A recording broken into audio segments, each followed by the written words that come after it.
Welcome to Not Milk Never Milk. Subscribe if you're lactose intolerant. You start by securing your data. Backup saved games to the cloud or export to a USB drive so you don't lose progress. Once done, sign in and confirm your Xbox account details. This makes reactivation smoother. Now power cycle the console, hold the Xbox button 10 seconds until it fully shuts down, then unplug for 30 seconds to clear temporary caches. These steps reset volatile states and prepare the system for a full or partial reset without surprises. You'll go to Settings, then System, and open Console Info to find Reset Console. Choose the option that matches your goal.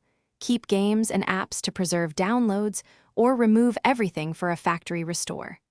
Make sure you remain connected to the internet to allow account validation and cloud sync. Confirm the choice and let the console run. Do not power off mid-process. This sequence reinstalls system files and clears problematic configurations, while explaining why each option affects data differently. Once the reset completes, sign back into your Xbox account and check cloud saves, re-download games or apps you kept or removed. Make sure system updates finish. Updates restore security and stability. If the console fails to boot or gets stuck, perform an offline system update using a formatted USB drive with the update file. This fixes corrupted OS firmware.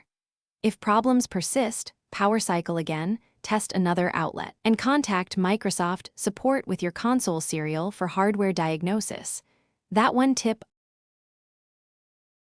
Thanks for watching. If this was helpful, leave a like and consider subscribing. See you next time.